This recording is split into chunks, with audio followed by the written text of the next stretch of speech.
Bismillahirrahmanirrahim. Assalamualaikum warahmatullahi wabarakatuh. Apa khabar murid-murid? Ustazah doakan murid-murid sihat sejahtera di samping keluarga yang tersayang. Baik, hari ini kita akan belajar iaitu bidang hadis. Bidang hadis ya. Hadis ataupun ditulis macam ni, hadis. Baik.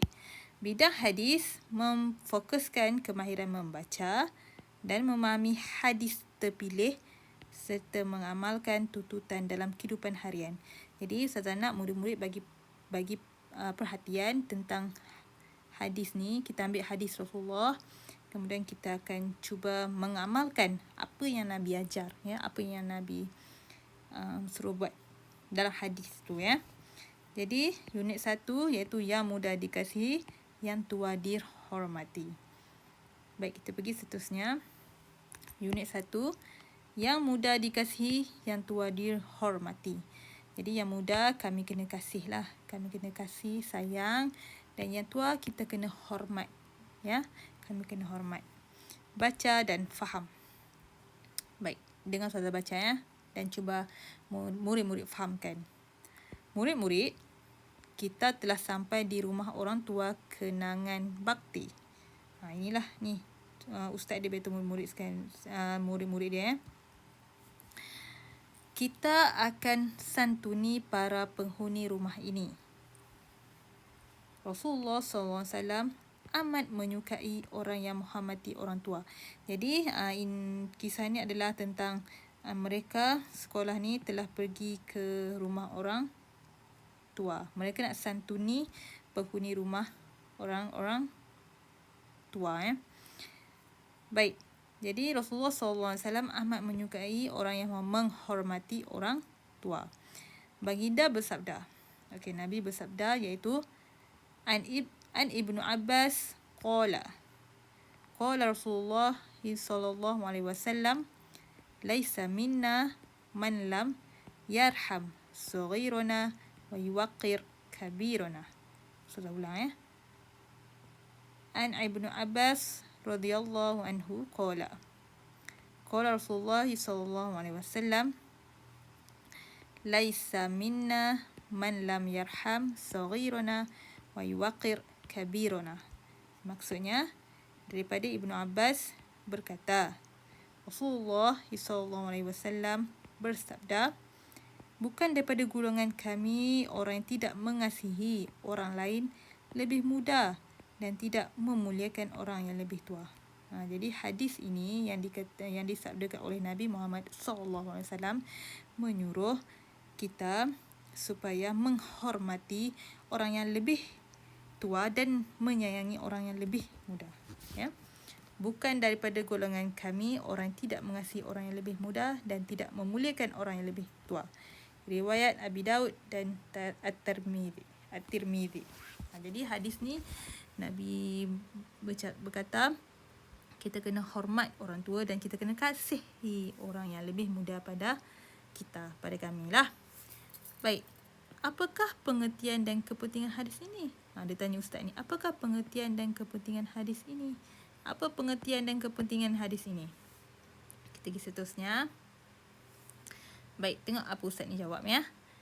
Hadis ialah semua perkara yang disandarkan kepada Nabi Muhammad sallallahu alaihi wasallam, sama ada dari segi perkataan, ya,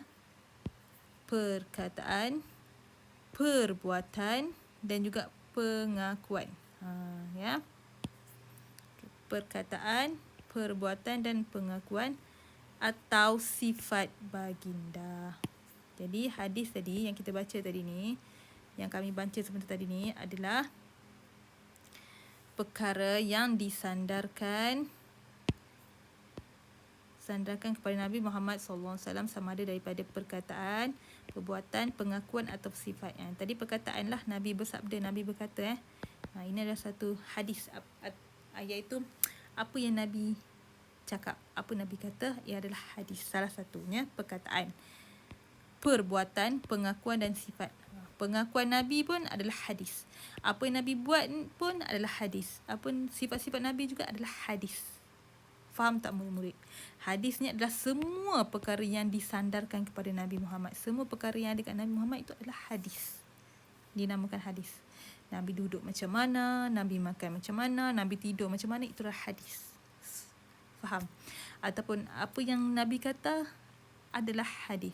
Perkataan Nabi adalah perkataan yang baik-baik saja kan? Adalah hadis. Pengakuan Nabi, Nabi mengakui sesuatu pun adalah hadis. Sifat-sifat baginda juga adalah hadis. Faham tak murid-murid? Semua perkara yang disandarkan Nabi ialah hadis. Faham? Baik, kita pergi seterusnya. Hadis, tadi kan murid tanya apakah kepentingan hadis kan? Jadi hadis penting kerana hadis merupakan sumber hukum yang kedua selepas apa? Al-Quran. Al-Quran adalah sumber yang pertama dan kedua adalah hadis. Hadis berfungsi untuk menjelaskan hukum-hukum secara terperinci. Jadi hukum-hukum dalam Al-Quran tu hadis akan terangkan dengan lebih terperinci. Itulah hadis. Faham tak sekarang ni apa itu hadis? Jadi saya harap murid fahamlah. Al-Quran kita nampak kan, Al-Quran kan satu Al-Quran tu. Itu Al-Quran lah. Hadis adalah perkara yang disandarkan kepada Nabi Muhammad sallallahu alaihi wasallam. Seorang saja, Nabi Muhammad saja. Orang lain bukan. Kalau orang lain, perbuatan orang lain bukan hadis ya. Hadis hanya disandarkan kepada siapa? Nabi Muhammad sallallahu alaihi wasallam, sama ada dari segi perkataan, apa yang Nabi cakap, hadis. Perbuatan, apa Nabi buat, hadis. Pengakuan, apa Nabi akui, hadis. Dan sifat-sifat Nabi pun hadis. Faham? Okay, baik. Jadi hadis ni merupakan sumber yang kedua selepas Al-Quran. Itu sajalah pada hari ni. Jadi saya harap murid cuba fahamkan. Dengar lagi video Ustazah banyak kali. Kalau masih tidak faham, boleh tanya Ustazah juga ya. Jika ada soalan, boleh tanya Ustazah pasal hadis ini. Jadi kena faham apa itu hadis. InsyaAllah akan datang Ustazah akan terangkan lebih terperinci tentang hadis menghormati orang tua dan menyayangi orang yang lebih muda. Baik. Jadi sampai sini saja pelajaran kita pada hari ini. InsyaAllah kita akan jumpa lagi pada minggu hadapan ya. Assalamualaikum warahmatullahi wabarakatuh.